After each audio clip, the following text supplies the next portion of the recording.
Good morning, students. This is History, Class 10, Chapter 3rd, The Making of a Global World. And this is going to be our 9th class on this chapter. अब तक हमने देखा कि प्रथम विश्व युद्ध 4 साल चला, 1914 से 1918। दूसरा विश्व युद्ध 6 साल चला, फ्रॉम 1939 टू 1945। हमने ये भी देखा कि इन दोनों विश्व युद्धों के बीच में आर्थिक मंदी भी आई, जो दुनिया की अर्थव्यवस्था है उस पर इसका असर पड़ा। हमने ये भी देखा कि द्वितीय विश्व युद्ध के बाद रशिया एक डोमिनेंट पावर के रूप में उभर कर सामने आया और अमेरिका का भी जो प्रभाव है वो भी हम देख सकते हैं। आज की जो क्लास है उसमें हमें ये समझना है कि जो पोस्ट वार पीरियड है, जो विश्व युद्धों के बाद का पीरियड है, उसमें पुनर्निर्माण के लिए जान माल का जो नुकसान हुआ उसको फिर से ठीक करने के लिए क्या किया गया।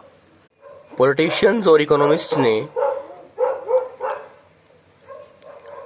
दो विश्व युद्धों के बीच के जो अनुभव हैं उसको उन्होंने दो तरीके से समझा। पहला तरीका कि जो औद्योगिक समाज है, जो इंडस्ट्रियल इकोनॉमी है, उसको जीवित नहीं रखा जा सकता जब तक जो उद्योगों से उत्पादन हो रहा है उसकी जो खपत है वो नहीं होगी। और जो खपत है वस्तुओं की, कंजम्पशन है, वो कब होगी? जब लोगों की आमदनी अच्छी होगी। और जो लोग हैं उनकी आमदनी अच्छी कब होगी? जब उनकी आय अच्छी होगी। और आय अच्छी कब होगी?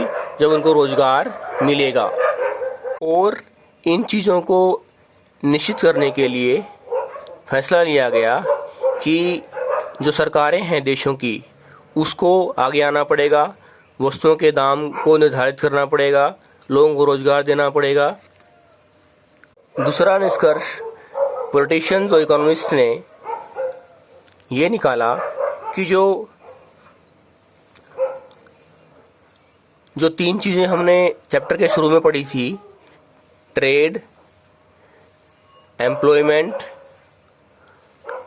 और कैपिटल, उसको भी निर्धारित करना, उसको भी कंट्रोल करना पड़ेगा।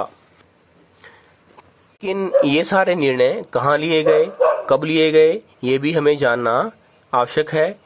ये सारे निर्णय अमेरिका का जो न्यू हेमिस्फीयर जगह है, और न्यू हेमिस्फीयर में जहाँ ब्रेटन वुड्स जगह है, वहाँ पर एक कॉन्फ्रेंस हुई जिसको नाम दिया गया United Nations monetary and financial conference.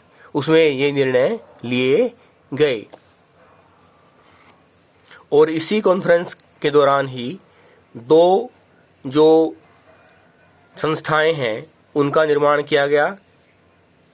पहली IMF, इंटरनेशनल मॉनेटरी फंड, और दूसरी वर्ल्ड बैंक, जो पोस्ट वार रिकंस्ट्रक्शन इकोनॉमी है उसको वो फाइनेंशियली सपोर्ट करेगा, आर्थिक सहायता देगा। अब हमें यह जानना भी आवश्यक है कि जो ब्रेटन वुड्स सिस्टम है वो उसमें जो निर्णय लिए गए और जो दो संस्थाएं बनी, IMF और वर्ल्ड बैंक, उन पर किसका वर्चस्व था, किसका प्रभाव था? अमेरिका का प्रभाव उस पर ज़्यादा था।